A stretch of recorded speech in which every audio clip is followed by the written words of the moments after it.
Okay, two contexts here. He was tall enough to pluck mangoes from the mango tree.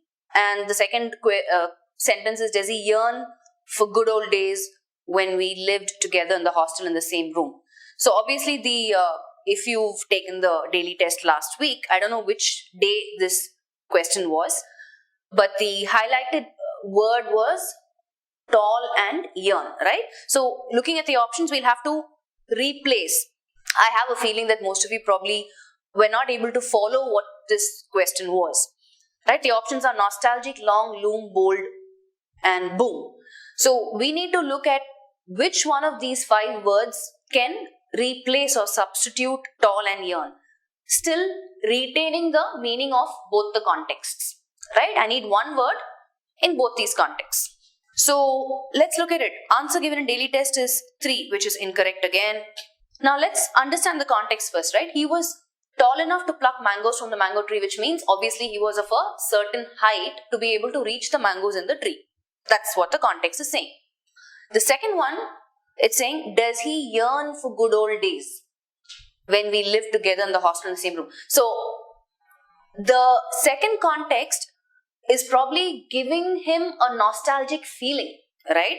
But can I actually substitute the word nostalgic for yearn? No, logically incorrect, right? The second one again is giving us a meaning of, is he wishing? He's recollecting, remembering the good old days when we lived together. So the right answer, now that I've explained the context, he was long enough to pluck mangoes from the mango tree, right? To understand the meaning of the word long, again, in English, every word has multiple meanings depending on the context, right? So in the first context, the meaning that long brings is great height or otherwise tall. In the second context, the meaning that long brings is like an earnest or a heartfelt desire, right? Somebody mentioned longing. Does he yearn for? Does he long for? Right?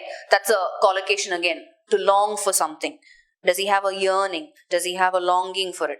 So in this context, he's longing for the good old days. So the answer is 2 and not 3. So he was long enough to pluck mangoes from the mango tree. And does he long for good old days when we lived together in the hostel in the same room? To loom large.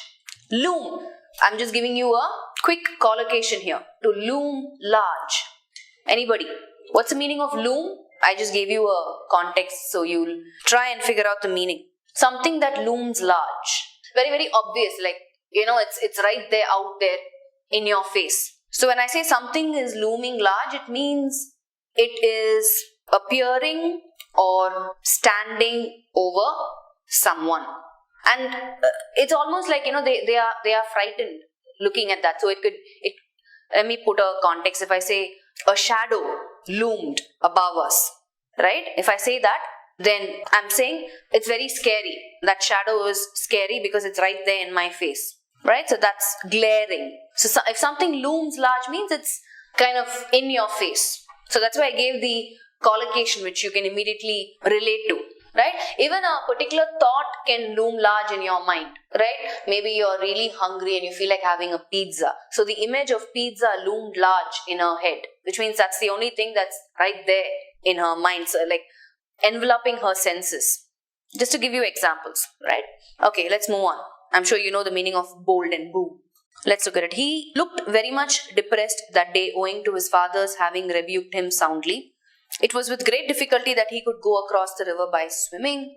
Their conflicting purposes blocked the progress of the society.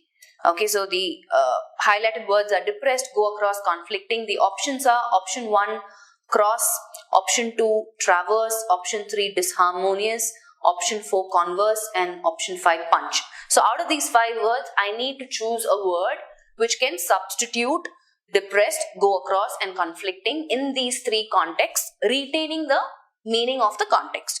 So what's the first context meaning? He looked very much depressed that day owing to his father's having rebuked him soundly. To rebuke someone means to shout at them, right? To reprimand them. So obviously if somebody does that, whether it's your father or your mother, you get angry, right? So the meaning that the first context is actually saying is he was very much maybe frustrated, dejected, angry, right? Okay. Second one, it was with great difficulty that he could go across the river by swimming. So go across means from one point to the other, right? To move from one side to the other. That's the meaning the context gives. The third context, their conflicting purposes blocked the progress of the society. So obviously conflicting here is the adjective, purposes is the noun. So in this context, conflicting means something that is obstructing their purposes, right? Something that is posing as an obstruction, to interfere with, or thwart. That's a new word, I'm sure. This person is thwarting me, means he's interfering. He's posing an obstruction. So they're conflicting purposes. So which is the word that gives me all these meanings? Is it cross, traverse, disharmonious, converse, or punch? The answer is cross. Yes, I think cross. So hopefully traverse. What's the meaning of traverse? Some of you are coming back and telling me the answer is traverse, but that's not the answer. So can someone tell me what's the meaning of traverse? Traverse means to travel across or through, right? Even if I have to put that in the second sentence, it doesn't sound right? Like that's not the most effective word that I could substitute go across with traverse.